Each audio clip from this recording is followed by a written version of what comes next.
Well, almost 20 years ago, Australia was one of the first nations to join the US-led intervention in Afghanistan that removed the Taliban. This week, the world witnessed the haphazard withdrawal of US and coalition troops from Afghanistan and the rapid Taliban takeover of the country. The Taliban have destroyed homes, displaced thousands of people, and have already reintroduced draconian laws, including a demise in women's rights and protections. Afghanistan's historically persecuted groups, such as the Hazara, are now acutely at risk. There are also serious fears about the fate of other groups, including locally engaged employees of Western embassies, human rights activists, artists, journalists, and many, many others. Against this backdrop, Australia has a moral obligation to act in response to the humanitarian crisis. After the Vietnam War, Prime Minister Malcolm Fraser allowed 70,000 refugees to come to Australia. After the Tiananmen Square massacre, Prime Minister Bob Hawke allowed 42,000 Chinese students to stay in Australia. And after the Syrian civil war in 2015, Prime Minister Tony Abbott agreed to 12,000 refugees coming to Australia. And this week, after the Afghanistan war, Prime Minister Scott Morrison agreed to 3,000 Afghan refugees coming to Australia. That's right, just 3,000 refugees.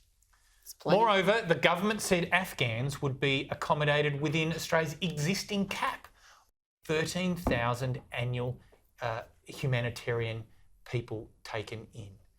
By the way, the Morrison government cut that cap by 5,000 last year under the cover of COVID. So bottom line is substitution. More Afghan refugees and fewer refugees from some other places. Meanwhile, Canada and Britain have already agreed to take 20,000 refugees from Afghanistan. And these are additional places, not from within their existing caps. So as a first step, the government should lift its commitment of 3,000 refugees this year. It should match Canada and Britain and agree to take 20,000. Second, the government should get on with the resettlement of interpreters in Afghanistan, guides and other personnel who have been involved in Australia's mission there. Third, the government should grant permanent protection to the more than 5,000 refugees from Afghanistan who are currently on temporary protection visas living in Australia. Sadly, the PM has already ruled out this option. Apparently, it would bring back the boats and the people smugglers. Here he is, the Prime Minister. Take a look. I want to be very clear about that. I want to send a very clear message to people smugglers in the region that nothing's changed. I will not give you a product to sell and take advantage of people's misery. My government won't do it. We never have and we never will. The fact that the PM was at his most animated during that press conference when talking about the people smugglers, rather than the plight of the Afghan refugees, speaks volumes.